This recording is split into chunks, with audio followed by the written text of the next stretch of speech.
Sa ngala naman ng Espiritu Santo. Maghari nawa ang kapayapaan sa tahanan ito at sa lahat ng mga naninirahan dito.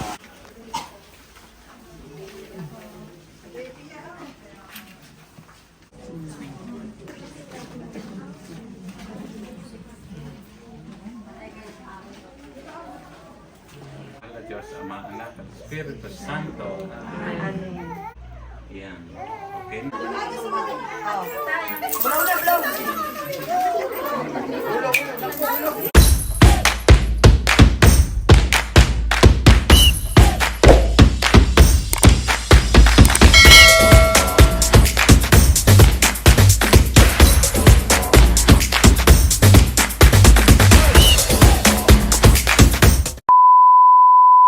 Ay ano ga mga tropa, kamusta ga kayo? Ay di ari na nga. Nagpa-blessing ho ako na ring aming bahay. Ay di sa punto nga hong are, ay nakapamili na ho ako ng karne at rekado na gagamitin sa pagluluto.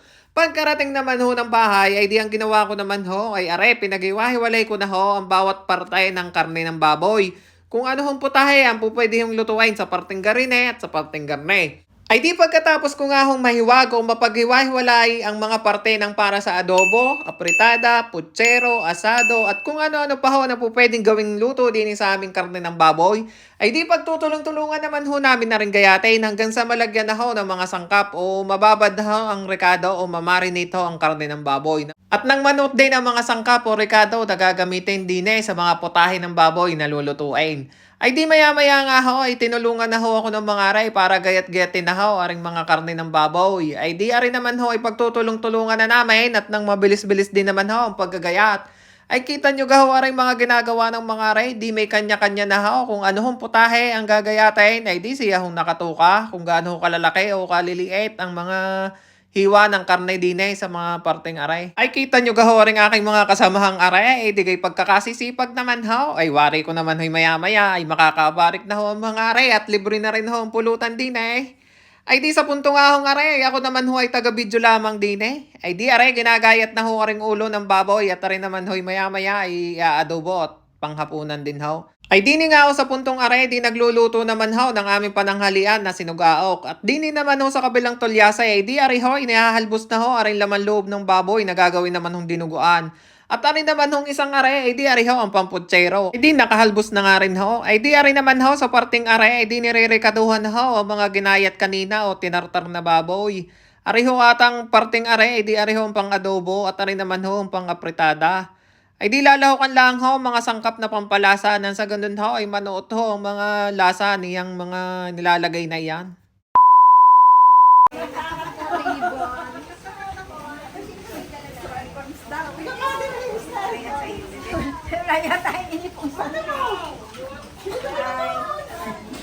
Say hi, Kambals. Kambals.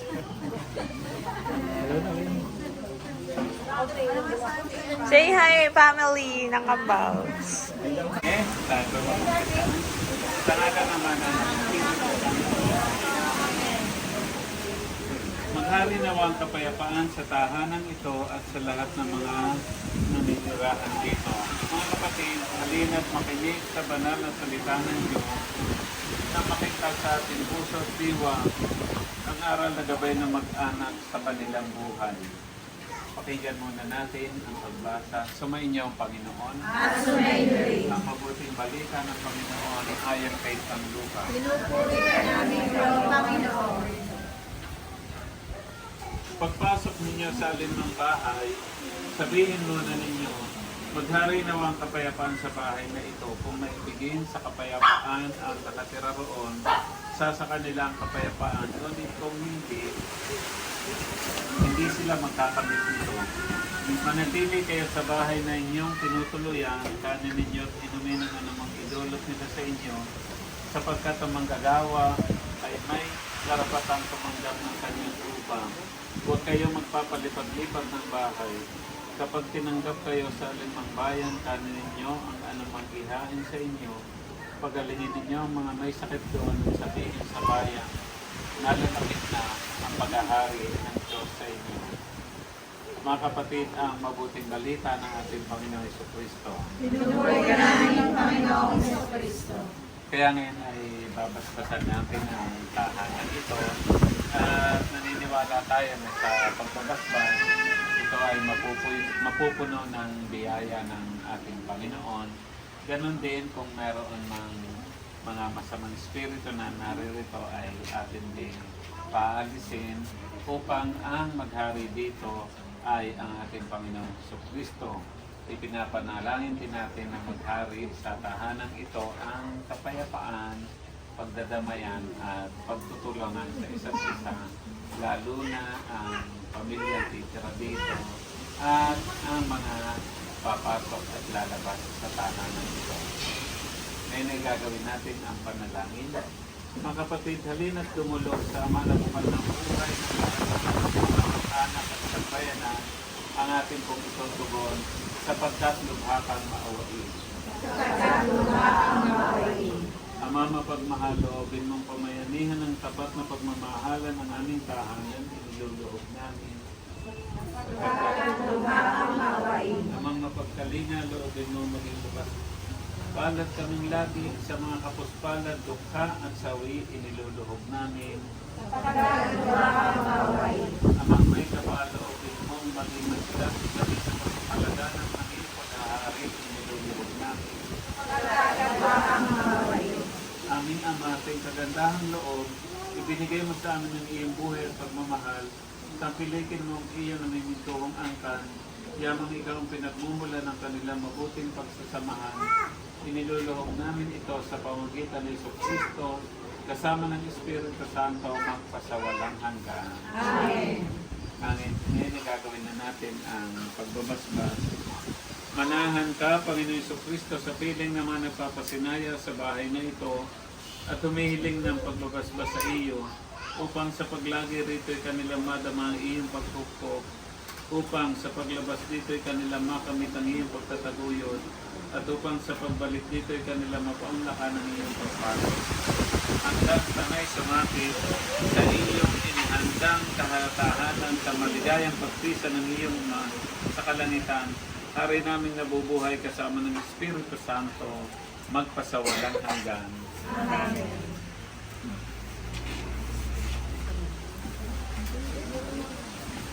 Sunod kayo.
Excuse me.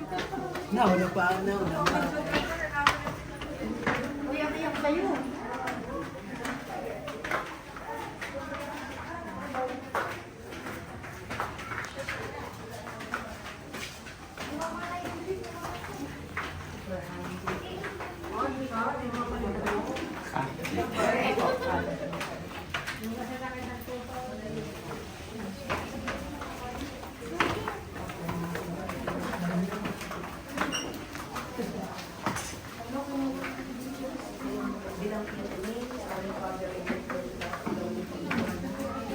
Ayan.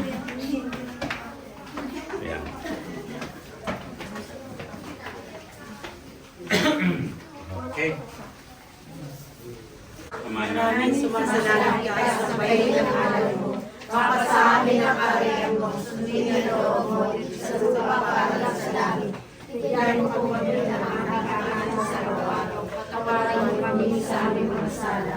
Para ang pagpatawag namin sa nagkakasala sa amin. Huwag mo kami paintulot sa tukso, at yung kami sa lahat ng kasamaan. Ihabilin din natin sa pagkalinga ng mahal na ina ang tahanan ito. Abagin ng Maria, napupuno ka ng grasya, ang Panginoon Diyos na sumasa iyo. Bukod kang pinagpala sa babaeng lahat, pinagpala naman ang anak na si Jesus. Santa Maria, Ina ng Diyos, manalangin mo kami ng kasalanan ngayon kung kami pamamatay. Amen. Luwalhati sa Ama at sa Anak at sa Espiritu Santo. Kapala na yung unang na ngayon, magpakailanman sa walang hanggan siya nawa. Ang kapayapang kaloob ni Kristo ay maghari nawa sa ating puso at ang salita ni Kristo ay manahang lubusan sa ating kalooban upang anuman ang ating ganapin sa salita o gawa ay mangyaring lahat sa ngalan ng Panginoon ngayon at magpasawalang hanggan. Amen. Sumayin niyo ang Panginoon. Sumeri. Pagpalain kayo natin ang pagmahal na Diyos, Ama, Anak at Espiritu Santo. Amen. Yan. Okay na. Kasi na. Doon ka sa ano. Sa akin mo yan.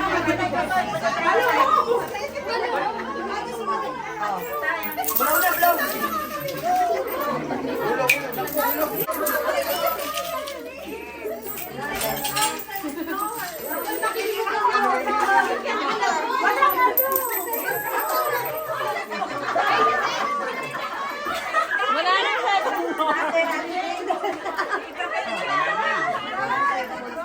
Ay siya! Diyan na muna kayo mga tropa. Salamat sa inyong panonood. Ay huwag niyong kakalimutang mag-subscribe. Hanggang sa muli. Paalam!